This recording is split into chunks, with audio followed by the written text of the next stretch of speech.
Chers amis, Shabbat Shalom, c'est la sidra de Toldot qui va nous préoccuper maintenant. Et cette sidra de Toldot commence par Vehele Toldot. Voici donc les engendrements. Yitzhak et Rivka ne peuvent avoir d'enfants. Dans la sidra de Chaye Sarah, nous avons relaté leur rencontre. Malheureusement, les deux sont stériles. Et après que Yitzhak et Rivka aient adressé une prière à l'Éternel, voilà que Rivka tombe enceinte et elle a des jumeaux. Vayi rotsatsu abanim bekirba. Lorsque les enfants se disputaient en son sein, paracha de Toldot, chapitre 28, verset 22, Rivka, longtemps stérile, voit la prière donc de son épouse Yitzhak exaucée. Elle tombe enceinte et porte des jumeaux, Yaakov et Esav. Déjà dans la matrice de leur mère, les frères se querellent, préfigurant la lutte d'Israël et des nations issues de Esav. Pourtant, un compromis aurait pu être trouvé. Esav vend de plein gré son droit d'aînesse contre un plat de lentilles. De quoi s'agit-il ? Eh bien, au début de la paracha, Esav revient fatigué des champs où il a chassé, peut-être commis quelques méfaits, et Yaakov est en train de préparer un plat de lentilles, car son père, Yitzhak, est en deuil de son grand-père Abraham. Les lentilles étant donc un plat réservé aux endeuillés, car il est rond, comme les œufs durs d'ailleurs, aujourd'hui on donnerait plutôt des œufs durs, donc il est rond, et effectivement, le cycle de la vie est ainsi symbolisé par les lentilles, parfois nous sommes en haut, parfois nous sommes en bas. Donc, comme je le disais, Esav rentre, et puis lui, finalement, il n'en a rien à faire des coutumes, peut-être même pas grand-chose à faire de deuil de son père, et donc il veut vendre son droit d'aînesse. Contre ce plat de lentilles, il a faim. Le droit d'aînesse est un engagement moral et spirituel à construire et poursuivre l'œuvre monothéiste de leur père Yitzhak. Esav rejette cette responsabilité, ça ne l'intéresse pas. Il préfère la jouissance immédiate d'un plat de lentilles et d'une bonne bouteille de vin que va lui donner donc Yaakov contre ce droit d'aînesse. Mais alors, pourquoi les deux frères, du coup, ne se partagent-ils pas le monde ? À l'un, Yaakov les valeurs spirituelles, à l'autre, Esav, la jouissance matérielle. Rachid nous envoie ou nous offre un élément de réponse. Ils se querellent pour l'héritage des deux mondes, lorsque le verset dit va yitrotsatsu abanim bekirba, ils se battent dans le ventre de leur mère, c'est pour les deux mondes qu'ils se battent. Pour Yaakov, ancêtre du peuple d'Israël, il ne saurait être question d'un monde tout spirituel, d'un peuple uniquement cantonné au livre. La vocation du peuple juif est certes spirituelle, mais elle n'est pas dans une méditation permanente ou dans la recherche d'un univers spirituel totalement éthéré.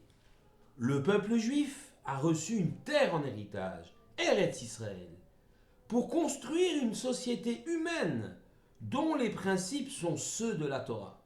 C'est une société effectivement ancrée dans le monde matériel. Donc Yaakov veut aussi une part dans le monde matériel. Mais cette société, cette terre d'Israël va lui permettre de s'élever spirituellement. Chaque mitzvah, chaque commandement permet d'introduire des valeurs spirituelles et éthiques au sein de la matérialité. Dans la société juive, on cultive la terre, on fait du commerce, on bâtit des maisons, on construit des familles, on organise une justice, une défense même à l'aide d'une armée. Mais tout cela dans une volonté de grandir spirituellement. L'homme, en introduisant des étincelles de spiritualité au sein de la matière, eh bien, va changer, va se développer. Certaines nations, descendants de Esav, veulent nier ce droit fondamental du peuple juif à une terre et le limiter au rôle de peuple du livre, grand spirituellement, mais victime perpétuelle. D'autres nations, à travers l'histoire, ont même nié les valeurs spirituelles dont nous sommes porteurs.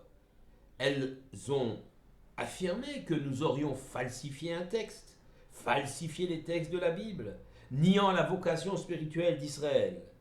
Enfin, certaines ont même nié notre identité, détournant le terme Israël pour l'attribuer à une nouvelle nation, car l'ancien Israël avait fauté.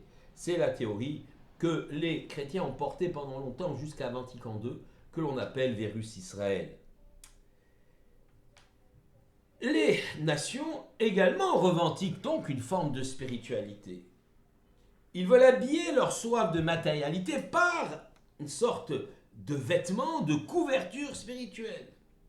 C'est pourquoi finalement, la lutte entre Esav et Yaakov concerne à la fois la revendication de la spiritualité, qui sera le porteur du message.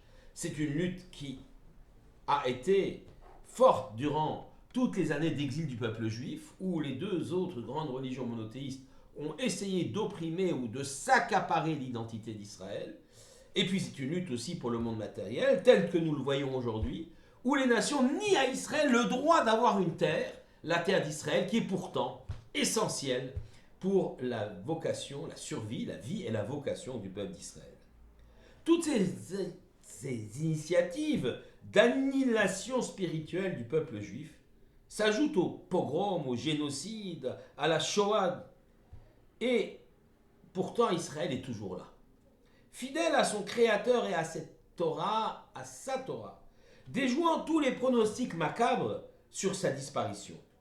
Sachons alors, ensemble, poursuivre cette formidable aventure, sans laisser quiconque de nos frères sur le chemin. Yaakov lutte pour le monde matériel, pour avoir une terre Eretz Israël. Et il lutte aussi pour le monde spirituel, pour grandir et accomplir sa vocation, son identité juive, l'identité d'Israël, et ce à tout jamais. Shabbat Shalom à tous.